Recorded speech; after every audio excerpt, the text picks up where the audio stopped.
We'd like to welcome everybody to this truly wonderful occasion. If you have a little bit of mist in your eyes, a bit of a frog in your throat, good. Because what a beautiful experience to watch these. They weren't smiling as much when they were practicing earlier on, but they sorted that out, and that was wonderful. And when Jessica stood up then came down there, what a wonderful thing. What a beautiful young woman, and he's not too bad as well.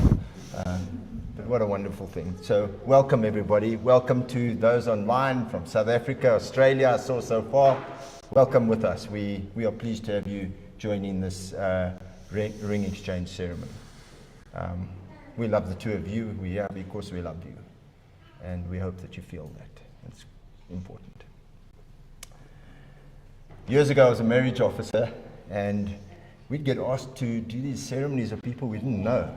And this is a lot easier, and there's a poem that I used so many times when I did that, and I'm going to read it to you now. The words are good. It says, my true love hath my heart, and I have his. By just exchange, one for another, the other given. I hold these dear in mind, he cannot miss. There never was a bargain better driven. His heart in me keeps me and him in one. My heart in him, his thoughts and senses guides. He loves my heart, for once it was his own. I cherish his, because it in me bides. Jessica and Ryan have just come from a temple. In the Church of Jesus Christ of Latter-day Saints, we have temples, and the purpose of temples is where husbands and wives get married for time and eternity. The law of the land states that we are married for until death do you part. We go to sacred holy temples where priesthood was restored to men on the earth today to be able to act in the office that allows brides and grooms to be married for eternity. And so the marriage that was performed earlier means that Ryan and Jessica are married not just till death do you part, but forever, should they choose to live in such a way that allows them to be so. In the scriptures, Ecclesiastes 3 verse 14 says, I know that whatsoever God doth, it shall be forever. Nothing can be put to it, nor anything taken from it. And Matthew 16:19, and I will give unto thee the keys of the kingdom of heaven, and whatsoever thou shalt bind on earth shall be bound in heaven. And so the temple sealing that took place, what a beautiful experience, by that same priesthood power restored to man on the earth, sealed Ryan and Jessica for time and eternity. And that same sealing power binds families for the eternities. It makes sense to me that you live a life for 40, 50, 60, 70 years together. Logic says to me, 10, 15 years, logic says to me that all that time spent building that relationship makes sense to me that it should be for longer than now. And a loving Father in heaven has made that possible. And so that is your promise and your blessing. Not only do you get to have a wonderful journey and experience now, but you have a wonderful eternity together. And that changes the nature of the journey here on earth. It changes the nature of your interaction because it is forever.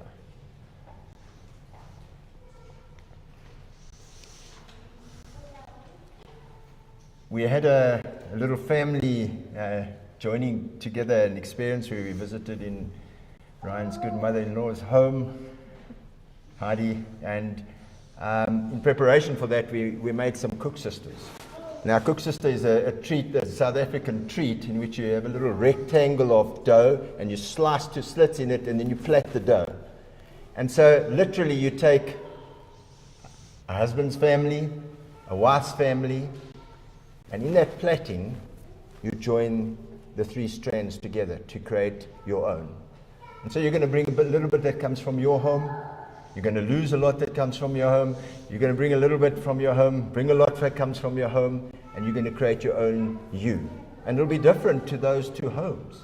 And what a wonderful thing that is, because that's the diversity of our experience together and the beauty of our experience together. And we look forward to seeing what that new you is going to be, the two of you. Going off to Wisconsin to be alone together for a period of time, and that's going to be part of that melting pot. What a blessing, what a privilege.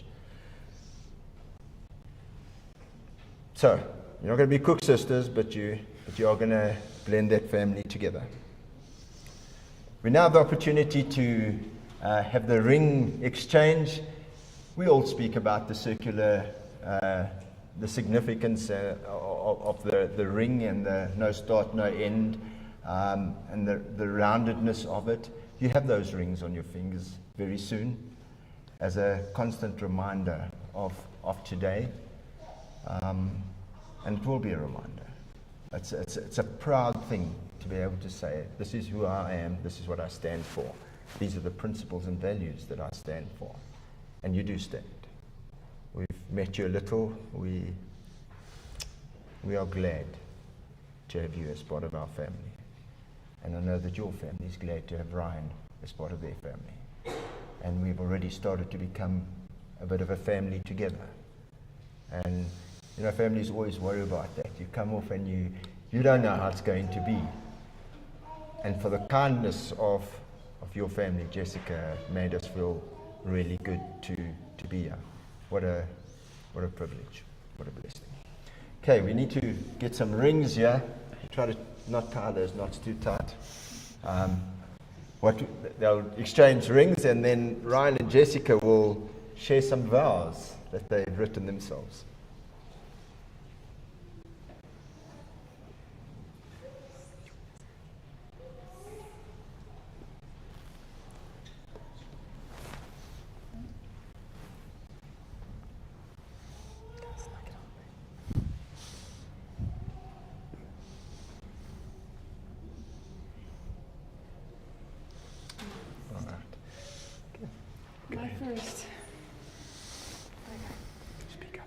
Your accent may have caught my attention, but your good heart caught my love. Taking off my shoes after going on a very horribly long run of 2 miles. Learning to do things to bring me reassurance that I need. Watching Bones when I was sick, and writing me love letters from Wisconsin. Yes, he did that. It is all little things that proved you were going to be a good husband. A husband who will learn and grow with me. I can't decide if it's more fun to be on your team, even when I get hit by the pickleball, or against you, sending smack talk across the net, but I can't wait to be your life partner. All I've wanted my whole life is to have someone to walk through life with, someone to be on my side through the good and the bad, and of course someone to talk to every once in a while. I don't talk that much. And we all know you always talk more than I do. I'm so lucky to have you as my forever teammate and eternal companion. Ryan, you're the type of man who serves without hesitation and helps without thought. You're the first to step up for anyone at church who needs something, and always help those around us. Although this means I will have to share you, I am lucky to have you as that person to share. And I know that you'll have Christ as the person between our relationship, creating us to be strong. I know you don't want a list of promises, but you're not the boss. I promise to always let you be the first to finish your food. I promise to never get sick of talking to you endlessly. And I promise I'll always suck at winning at bets. But mainly I promise to be your best friend, your biggest cheerleader, and through all the adventures life will bring us, to be by your side, to put us first, to build a family on the principles of the gospel. I can't wait to be your wife. Well, I already am, and to be loved by you forever. Making you happy is truly one of my favorite things, and I'm so excited to get to do that the rest of my life and into the eternities. Growing together through this long distance has been a challenge, but one that has taught us to be intentional and build a foundation upon communication. I love you, and I'm lucky to be your wife. Thank you. That's beautiful. I actually wrote something. Somewhere. Almost read the gummy bear ingredients. I really want this to be a special day for Jess, but I've met most of her family and the people that know her, but a lot of my family, especially those joining via recording, haven't met Jess at all and don't really know much about her. So I'm going to describe her a little bit for the benefits of those who haven't had the privilege of meeting her yet. This isn't easy for me. I'm usually a man of few words, and in that way Jess completes me. But I'm going to try and do justice to this. And get you guys to know a little bit about Jensen and why I'm marrying her. Jess, as we said, she loves to talk and chat, and I think that's one of the best things about her because she's so good at making people feel included and loved, especially me. She's so good at getting to know someone who might be left out or who needs a friend, and she helps them to be able to feel included. She's always ready to listen, she's always ready to help, and she just makes people feel special about themselves, and that's especially true for me. She's really good at remembering things.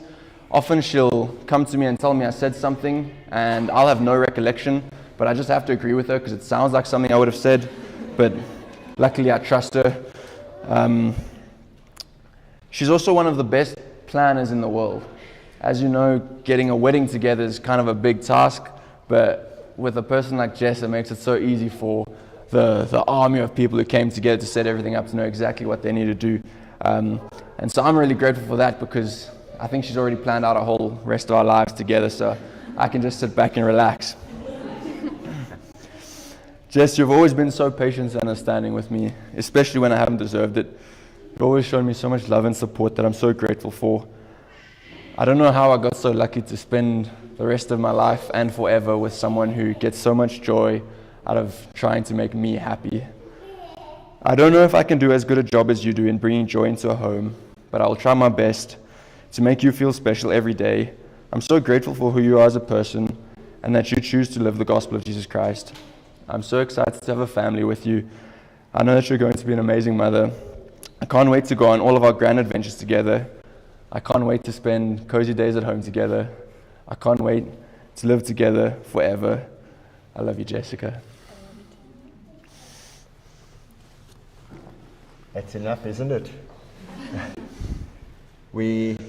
Ladies and gentlemen, friends and family, I give unto you Mr. and Mrs. Pienaar. You may kiss the bride.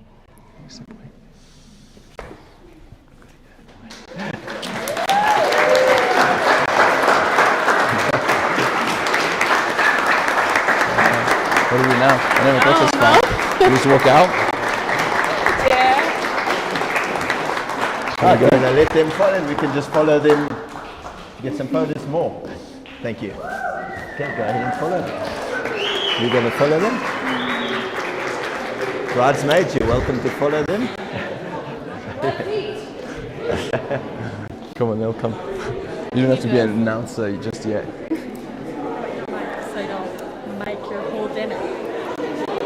Oh, I forgot.